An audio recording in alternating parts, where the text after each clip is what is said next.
बेचारी नाम बदौलत की चाहत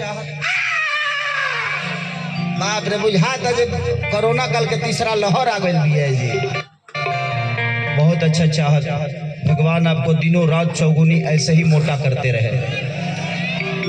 नहीं करे थोड़ा सा और कर दे तो टाइम से नहीं खा खा खा मुंह से खा।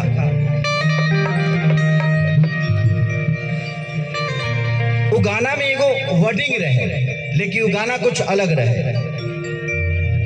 कि बेटा राउर पी के रोज कर ले डराना कि जान जान कही के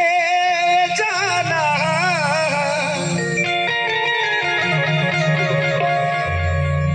शादी हो गई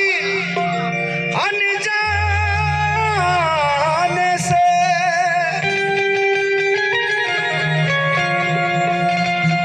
जाता बाजार लेके गाड़ी आधारी सखी हो पी के घरे आवे देखो कवनो बहाने से। मौगी कहती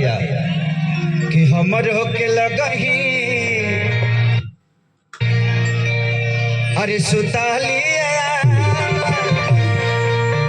कि हमर होके लगही अरे सुतालिया बेटा राउर पी के रोज करे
औरतिया कहती है। अच्छा तू लोग ब्रेक डांस देख ले बड़ो हमार और क्यों के ना और क्यों के मैं देख ले देखे के बाद आधी आधी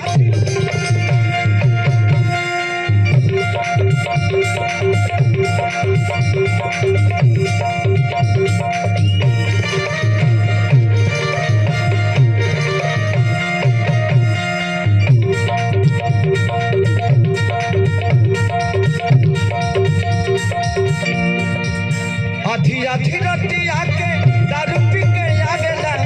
पीटी के भाड़ी हमारा के जगावे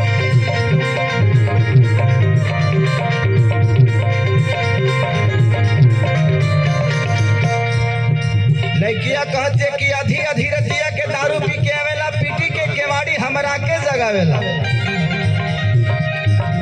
हटी जाला जमा खुली जाला जाला जामा खुली जाला पाएगा बेटा राउर पी के रोज कर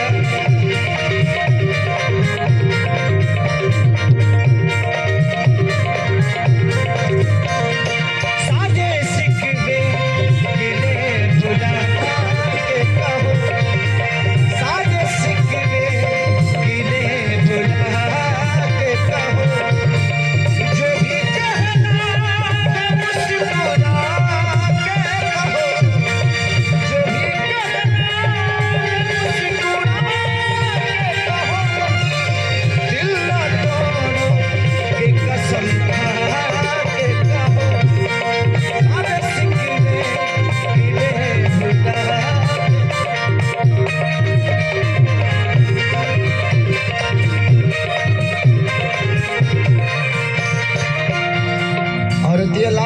कहतिया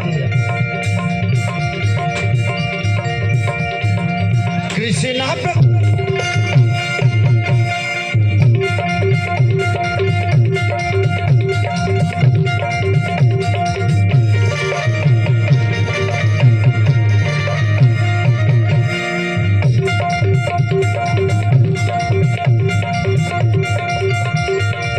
कृष्णा पे दरदी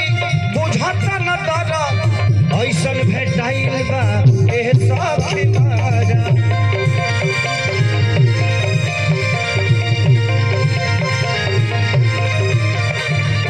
कृष्णा पे दरदी बुझता न दर ऐसन भेटाइल बा ए सखी मारा